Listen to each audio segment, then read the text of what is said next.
ഉത്തർപ്രദേശ് മീററ്റ്. മുഹമ്മദ് മുസ്തഖീൻ എന്നയാൾക്ക് 30 വയസ്സുള്ള റുക്സാർ രാജ്പുട്ട് എന്ന ഒരു മകൾ. അവൾ ഡൽഹിയിലെ ദ്വാരകയിൽ ഒരു അപ്പാർട്ട്മെന്റിൽ താമസിക്കുകയാണ്. റുക്സാറിന്റെ പിതാവ് ഉത്തർപ്രദേശിൽ തന്നെ ഒരു ടെക്സ്റ്റൈൽ ബിസിനസ്സാണ് നടത്തുന്നത്. തന്റെ കുടുംബവുമായി അയാൾ സന്തോഷത്തോടു കൂടി ജീവിക്കുന്നു. മകൾ മറ്റൊരു സ്ഥലത്താണ് താമസിക്കുന്നതെങ്കിലും ദിവസവും അച്ഛനും അമ്മയ്ക്കും ഫോൺ ചെയ്ത് സംസാരിക്കുന്നത് പതിവായിരുന്നു. അങ്ങനെ റുക്സാർ 2024 ഏപ്രിൽ മാസം 3-ാം തീയതി ഉച്ചയ്ക്ക് 3 മണിയോടുകൂടി അച്ഛനായ മുഹമ്മദിന് ഫോൺ വിളിച്ച് സംസാരിച്ചു. ആ സമയത്ത് റുക്സാർ അച്ഛനുമായി സംസാരിക്കുമ്പോൾ വല്ലാത്തൊരു ഭയത്തോടു കൂടിയായിരുന്നു സംസാരിച്ചത്. പെട്ടെന്ന് തന്നെ ഫോണ് കട്ട് ചെയ്യുകയും ചെയ്തു. ഈ സമയത്ത് സംശയം തോന്നിയ മുഹമ്മദ് പെട്ടെന്ന് ബന്ധുക്കളിൽ ചിലരെ വിളിച്ചുകൊണ്ട് ഡൽഹിയിൽ മകൾ താമസിക്കുന്ന അപ്പാർട്ട്മെന്റിലേക്ക് രാത്രി ഒരു 10 മണിയോടുകൂടി വന്നു. മകൾ താമസിക്കുന്ന വീടിന്റെ ഡോറ് തട്ടി നോക്കുന്നു, കോളിംഗ് ബെൽ അടിച്ചു നോക്കുന്നു. എന്നാൽ യാതൊരു മറുപടിയും വീട്ടിൽ നിന്നും വന്നില്ല. വീട് അടച്ചിരിക്കുന്നുവെന്ന് മനസ്സിലാക്കിയ മുഹമ്മദ് വീടിന്റെ സെക്കൻഡ് കീ ഇരിക്കുന്ന സ്ഥലം അറിയാവുന്നതുകൊണ്ട് അവിടെ ചെന്ന് ആ കീ എടുക്കുകയും വീട് തുറന്ന് അകത്തേക്ക് പോകുന്നു. അകത്തേക്ക് കയറിയപ്പോൾ വീടിനുള്ളിലുണ്ടായിരുന്ന വസ്തുക്കളെല്ലാം പല ഭാഗങ്ങളിലായി ചിതറിക്കിടക്കുകയായിരുന്നു. ഒരുപക്ഷെ വീട്ടിൽ മോഷ്ടാക്കൾ ആരെങ്കിലും വന്നോ, അല്ലെങ്കിൽ മകൾ പെട്ടെന്ന് വസ്തുക്കളെല്ലാം എടുത്തുകൊണ്ട് മറ്റെവിടെയെങ്കിലും പോയോ എന്ന സംശയത്തിൽ ആ വീട് മുഴുവനും ചുറ്റിക്കറങ്ങി നോക്കി. മകളുടെ വസ്ത്രങ്ങൾ കബോർഡിലുണ്ടോ എന്നറിയാനായി കബോർഡിനടുത്തേക്ക് പോയി. ഓരോ കബോർഡായി തുറന്നു നോക്കുന്ന സമയത്താണ് ഒരു കബോർഡിന്റെ ഡോർ തുറന്നപ്പോൾ അതിന് ഏറ്റവും താഴെ തന്റെ മകൾ മരിച്ച അവസ്ഥയിൽ ഇരിക്കുന്നതായിരുന്നു കണ്ടത്. മകളുടെ ശരീരത്തിൽ പല സ്ഥലങ്ങളിൽ മുറിവുണ്ടായിരുന്നു. കൂടാതെ അവളുടെ കഴുത്തിലും ഒരു പാടുണ്ടായിരുന്നു. അന്ന് അവൾക്ക് അപ്പാർട്ട്മെന്റിൽ എന്താണ് സംഭവിച്ചത്? കൊന്ന് അവളെ കബോർഡിനുള്ളിലാക്കിയത് ആരായിരിക്കും? 2 മാസങ്ങൾക്ക് മുൻപ് ഡൽഹിയിൽ വളരെ ചർച്ചാവിഷയമായ ക്രൂരമായ ഒരു സംഭവത്തെക്കുറിച്ചാണ് ഇന്ന് നമ്മൾ അറിയാൻ പോകുന്നത്. വീഡിയോ സ്കിപ്പ് ചെയ്യാതെ അവസാനം വരെയും കാണുക.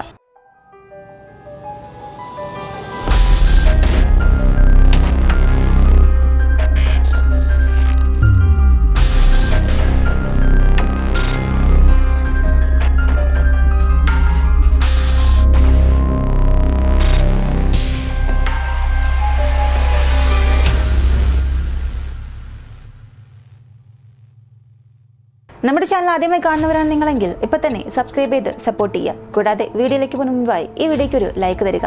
നിങ്ങൾ തരുന്ന ലൈക്കും കമന്റുമായിരിക്കും ഈ വീഡിയോ മറ്റൊരുപാട് പേരിലേക്ക് എത്തിക്കാൻ സഹായിക്കുന്നത്.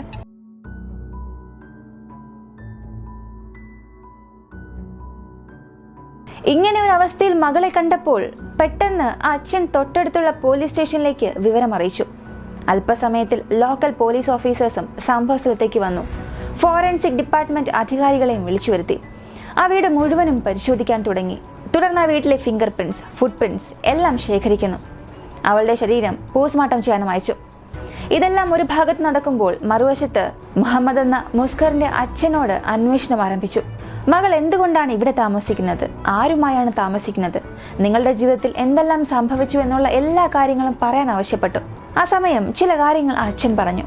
മരിച്ച റുക്സാറിന് 2017 മുഹമ്മദ് മുഹ്സിൻ എന്നയാളുമായി വിവാഹം കഴിഞ്ഞു. ആ വിവാഹത്തിൽ 2018 അവർക്ക് ഒരു മകളും ജനിച്ചു. എന്നാൽ അടുത്ത വർഷം തന്നെ ഈ രണ്ടുപേർക്കും ഇടയിൽ ചില അഭിപ്രായ വ്യത്യാസം ഉണ്ടാവുകയും വിവാഹമോചനം നേടുകയും ചെയ്തു. പിന്നീട് എന്ത് ചെയ്യണമെന്നറിയാതെ ഗുജറാത്ത് സൂറത്തിലേക്ക് വരികയും അവിടെ ഒരു സ്പാ ആരംഭിച്ചു. കൂടാതെ ബ്യൂട്ടി പാർലറിലും ജോലി നോക്കി. ആ സമയത്താണ് വിപുൽ ടൈലർ എന്നയാളെ അവൾ പരിചയപ്പെടുന്നത്. അയാളുമായി നല്ലൊരു സൗഹൃദത്തിലായി. പിന്നീട് ഒരു ഘട്ടത്തിൽ അത് പ്രണയമായി. ചില ദിവസങ്ങൾ കഴിഞ്ഞപ്പോൾ 2 വീട്ടുകാരുടെയും സമ്മതത്തോടുകൂടി വിവാഹം കഴിക്കാൻ രണ്ടുപേരും തീരുമാനിച്ചു. പക്ഷെ ഇതിനിടയിലാണ് അവൾ മരിക്കുന്നതിന് 2 മാസങ്ങൾക്ക് മുൻപ് ഡൽഹിയിലുള്ള ദ്വാരകയിലേക്ക് വരികയും അവിടെ ഒരു അപ്പാർട്ട്മെന്റ് EMIയിൽ വാങ്ങുന്നു. അങ്ങനെ ഒരു സമയം 2024 ഏപ്രിൽ മാസം 3-ാം തീയതി മകൾ ഉച്ചയ്ക്ക് 3 മണിക്ക് ശേഷം അച്ഛനെ ഫോൺ വിളിച്ചു. ആ സമയം അവൾ എന്തോ ഭയത്തോടു കൂടി സംസാരിച്ചു. അപ്പൊ തന്നെ കോള് കട്ടാവുകയും ചെയ്തു. പെട്ടെന്ന് അച്ഛൻ അവളുടെ നമ്പറിലേക്ക് വിളിച്ചു നോക്കി. റിംഗ് ആകുന്നുണ്ട്, ഫോൺ അറ്റൻഡ് ചെയ്യുന്നില്ല. തുടർന്ന് ഒരു 4 മണിക്ക് വിളിച്ചു, 6 മണിക്ക് വിളിച്ചു, 8:30 അവസാനമായി വിളിച്ചു. ആ സമയം ഫോൺ സ്വിച്ച് ഓഫ് എന്നായിരുന്നു പറഞ്ഞത്. ആ സമയത്ത് അച്ഛന് ഭയം കൂടുകയും പെട്ടെന്ന് വീട്ടിൽ നിന്ന് നോക്കുമ്പോഴായിരുന്നു മകളെ മരിച്ച അവസ്ഥയിൽ കബോർഡിനുള്ളിൽ കണ്ടെത്തിയത് എന്ന് കരഞ്ഞുകൊണ്ട് പോലീസിനോട് പറഞ്ഞു. ഒരുപക്ഷെ വീടിനുള്ളിൽ മോഷ്ടാക്കൾ ആരെങ്കിലും വന്നിട്ടുണ്ടാകുമോ? വിപുൽ ടൈലറിനും ഇതിനും എന്തെങ്കിലും ബന്ധമുണ്ടാകുമോ? അല്ലെങ്കിൽ വിപുലിനും ഇതുപോലെ എന്തെങ്കിലും സംഭവിച്ചിട്ടുണ്ടാകുമോ എന്നറിയാനായി ആ വീട് മുഴുവനും പരിശോധിച്ചു. എന്നാൽ വിപുൽ ടൈലർ എന്നയാളെ ആ വീട്ടിൽ കണ്ടെത്താനായില്ല.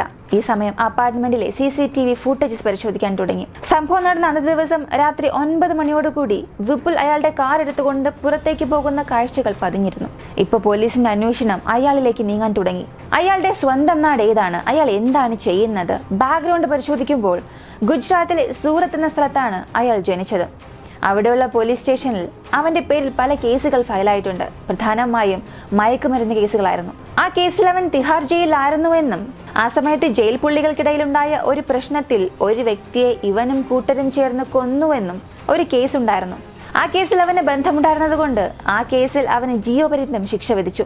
പിന്നീട് ജാമ്യത്തിൽ പുറത്തേക്ക് വന്ന സമയത്തായിരുന്നു റുസ്കാറുമായി പരിചയത്തിലാകുന്നത്.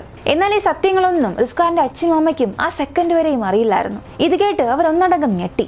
എന്തായാലും വിപുൽ സ്വന്തം നാട്ടിലേക്ക് പോയിട്ടുണ്ടാകും എന്ന് കരുതിയ പോലീസും ആ നാട്ടിലേക്ക് പോകുന്ന ഹൈവേസിലുള്ള ടോൾ ഗേറ്റ് എല്ലാം പരിശോധിക്കാൻ തുടങ്ങി.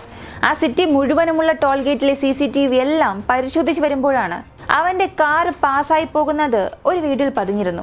തുടർന്ന് ഉദയ്പൂർ കോട്ട ഈ ഒരു സ്ഥലം വഴിയാണ് സൂറത്തിലേക്ക് പോകേണ്ടത്. അതിനാൽ അവിടെയുള്ള പോലീസ് സ്റ്റേഷനിലും CCTV ഫുട്ടേജസും അലർട്ട് ചെയ്തു. അങ്ങനെ പരിശോധിക്കുമ്പോൾ ഉദയ്പൂർ ലൊക്കേഷൻ കഴിഞ്ഞ് അവന്റെ കാർ പോയിട്ട് ഇല്ല എന്ന് മനസ്സിലായി.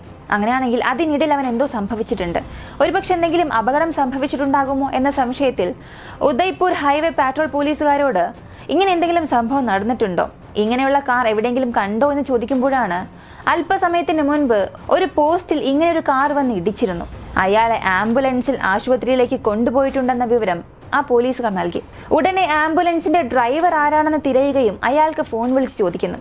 ആ ഡ്രൈവർ പറഞ്ഞത് കാറിൽ വന്ന വ്യക്തി വളരെ വേഗത്തിൽ വണ്ടി ഓടിച്ചിരുന്നു. അപ്രതീക്ഷിതമായി ആ പോസ്റ്റിൽ വന്ന് ഇടിച്ചു. കാറിന് മാത്രമായിരുന്നു ചില കേടുപാട് സംഭവിച്ചത്. അകത്തുണ്ടായിരുന്ന വ്യക്തിക്ക് ചില മുറിവുകൾ മാത്രമേ ഉണ്ടായിരുന്നുള്ളൂ.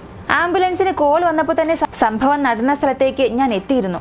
ആ സമയത്ത് കാറിനുള്ളിലുണ്ടായിരുന്ന വ്യക്തി പറഞ്ഞത്, എനിക്ക് ചെറിയ മുറിവുകൾ മാത്രമേ ഉള്ളൂ, ഞാൻ ഇവിടെ ഗവൺമെന്റ് ആശുപത്രിയിൽ വരുന്നില്ല, ഞാൻ എൻ്റെ സ്വന്തം നാടായ സൂറത്തിലേക്ക് തന്നെ പോയിക്കൊള്ളാം, എനിക്കൊരു സഹായം ചെയ്യണം, ഒരു പ്രൈവറ്റ് ആംബുലൻസ് മാത്രം ഏർപ്പാടാക്കി തരാമോ എന്ന് അയാൾ ഈ ആംബുലൻസ് ഡ്രൈവറോട് ചോദിച്ചു. അങ്ങനെ ആംബുലൻസ് ഡ്രൈവറും ഒരു പ്രൈവറ്റ് ആംബുലൻസിനെ വിളിച്ചു വരുത്തി. അങ്ങനെ അയാൾ ആ പ്രൈവറ്റ് ആംബുലൻസിൽ സൂറത്ത് എന്ന സ്ഥലത്തേക്ക് പോവുകയും ചെയ്തു. ഇപ്പൊ പോലീസ് ചെയ്തത് ഈ ആദ്യം വന്ന ആംബുലൻസ് ഡ്രൈവറോട് പ്രൈവറ്റ് ആംബുലൻസ് ഓടിക്കുന്ന ആ ഡ്രൈവറുടെ നമ്പർ ചോദിക്കുന്നു. എന്നിട്ട് അയാൾക്ക് ഫോൺ ചെയ്യുന്നു. നിങ്ങൾ ഭയപ്പെടുക ഒന്നും വേണ്ട, ഞങ്ങൾ പോലീസാണ് സംസാരിക്കുന്നത്, നിങ്ങൾ യാതൊരു ഭാവഭേദവും കാണിക്കേണ്ട, നിങ്ങളുടെ പക്കലുള്ളത് ഒരു കുറ്റവാളിയാണ്, അവനെ 2 സംസ്ഥാനങ്ങൾ തിരയുന്നുണ്ട്, നിങ്ങൾ യാതൊരു രീതിയിലും ഭയപ്പെടാതെ ലൊക്കേഷൻ മാത്രം പറഞ്ഞു തരിക, സാധാരണ ഒരു വീട്ടിലുള്ള വ്യക്തിയോട് സംസാരിക്കുന്നത് പോലെ അഭിനയിച്ചാൽ മാത്രം മതി. ഇപ്പോൾ വിപുൽ എന്താണ് ചെയ്യുന്നത് എന്ന് ചോദിക്കുമ്പോൾ അയാൾ പുറകിൽ കിടന്ന് ഉറങ്ങുകയാണ് എന്ന് ആംബുലൻസ് ഡ്രൈവർ പറഞ്ഞു. ഉടനെ അയാളുടെ പക്കൽ നിന്ന് ലൊക്കേഷൻ വാങ്ങുന്നു. എവിടെയെല്ലാമാണ് ആംബുലൻസ് മൂവ് ആയിക്കൊണ്ടിരിക്കുന്നത് എന്ന വിവരങ്ങളെല്ലാം ശേഖരിക്കുന്നു. ഈ സമയത്ത് ആംബുലൻസ് ഡ്രൈവർ പറഞ്ഞത്, സർ, ഞാൻ പതിയെ വണ്ടി ഓടിക്കാം, നിങ്ങൾ വളരെ വേഗത്തിൽ വന്നാൽ മതിയെന്ന്. അവസാനം ഡൽഹി പോലീസ് അധികാരികൾ രാജസ്ഥാൻ പോലീസിന്റെ സഹായത്തോടു കൂടി ആ ആംബുലൻസിനെ തടഞ്ഞു നിർത്തുകയും അതിനകത്തുണ്ടായിരുന്ന വിപുലിനെ അറസ്റ്റ് ചെയ്തു. പോലീസ് വിപുലിനെ കസ്റ്റഡിയിലെടുത്ത് ചോദ്യം ചെയ്യുമ്പോഴാണ് ചില കാര്യങ്ങൾ അവൻ പറയാൻ തുടങ്ങിയത്. ഗുജറാത്ത് സൂറത്ത് എന്ന സ്ഥലത്ത് മരിച്ചുപോയ റുക്സാർ രാജ്പുട്ട് എന്ന പെൺകുട്ടി ആ ഒരു ഭാഗത്ത് സ്പാ നടത്തുന്നുണ്ടായിരുന്നു. ആ സമയം വ്യഭിചാരം അവിടെ നടക്കുന്നുവെന്ന് പറഞ്ഞ് അവളിൽ ചില കേസുകളും ഫയൽ ചെയ്തു. ആ കടയിൽ നിന്ന് 22 പെൺകുട്ടികളെയും അറസ്റ്റ് ചെയ്തിരുന്നു. ആ കേസിൽ അവൾക്ക് ജാമ്യം ലഭിക്കുകയും ചെയ്തു. അതേസമയം മറുവശത്ത് ജയിലിൽ ഒരാളെ കൊന്നുവെന്ന കേസിൽ വിപുലിന് ജീവപര്യന്തം ശിക്ഷ ലഭിച്ചു. ആ കേസിലും അവന് ജാമ്യം ലഭിച്ചു. അങ്ങനെ ഇവർ രണ്ടുപേരും ജയിലിൽ നിന്നും പുറത്തേക്ക് വരുന്നു. ഇങ്ങനെയാണ് ഇവർ പരിചയപ്പെടുന്നത്. എന്നാൽ ഇതിനു ശേഷവും ഈ നാട്ടിൽ താമസിക്കുകയാണെങ്കിൽ കണ്ടീഷൻ ബെയിലിൽ സൈൻ ചെയ്യേണ്ടി വരും. അതേസമയം വീണ്ടും ജയിലിലേക്ക് പോകേണ്ട ഒരവസ്ഥ വരും. അതിനാൽ നമുക്ക് ഡൽഹിയിലേക്ക് പോകാം, അവിടെ പോയി ഒരു അപ്പാർട്ട്മെന്റ് വാങ്ങി താമസിക്കാം എന്ന് രണ്ടുപേരും പദ്ധതി ഇട്ടുന്നു.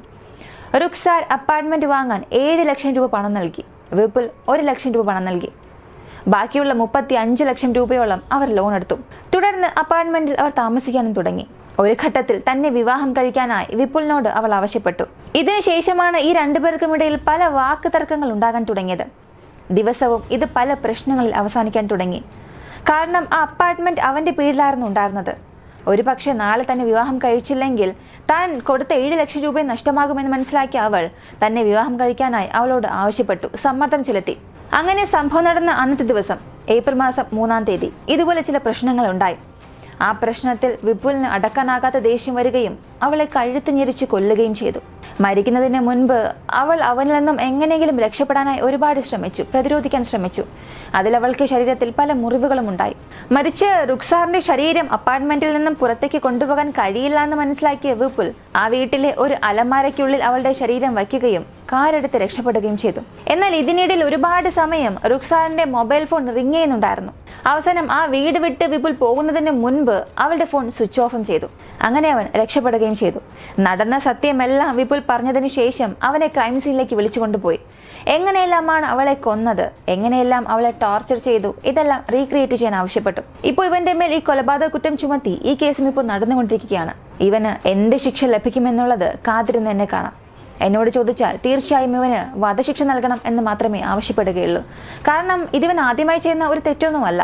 ഇതിനു മുൻപും ഒരുപാട് കുറ്റങ്ങൾ ചെയ്തിട്ടുണ്ട്, ജയിലിൽ പോയിട്ടുണ്ട്. അവസാനം ജീവപര്യന്തം ശിക്ഷ കിട്ടിയായിരുന്നു അവൻ ജയിലിനുള്ളിൽ ഉണ്ടായിരുന്നത്. എന്നിട്ട് ജാമ്യത്തിൽ പുറത്തിറങ്ങി. പിന്നീട് ഒരു കൊലപാതകം വീണ്ടും ചെയ്തു. ഇതിലും ഇവന് കുറഞ്ഞ ശിക്ഷ കൊടുക്കുകയാണെങ്കിൽ തീർച്ചയായും ഇതുപോലുള്ള സംഭവങ്ങൾ ഇവൻ കാരണം സമൂഹത്തിൽ ഉണ്ടായിക്കൊണ്ടിരിക്കും. അതിനാൽ മരണശിക്ഷയിൽ കുറഞ്ഞ യാതൊരു ശിക്ഷയും ഇവൻ നൽകാൻ പാടില്ല. ഇവൻ എങ്ങനെയുള്ള ശിക്ഷ നൽകണമെന്നാണ് നിങ്ങളുടെ അഭിപ്രായം? ഈ ഒരു വീഡിയോയെക്കുറിച്ചുള്ള നിങ്ങളുടെ അഭിപ്രായവും കമന്റിൽ പറയുക. വീഡിയോ ഇഷ്ടമായ ലൈക്ക് ചെയ്യുക, ഷെയർ ചെയ്യുക. നമ്മുടെ ചാനൽ ആദ്യമായി കാണുന്നവരാണെങ്കിൽ മറക്കാതെ സബ്സ്ക്രൈബ് ചെയ്ത് സപ്പോർട്ട് ചെയ്യുക. മറ്റൊരു വീഡിയോയുമായി വീണ്ടും കാണാം.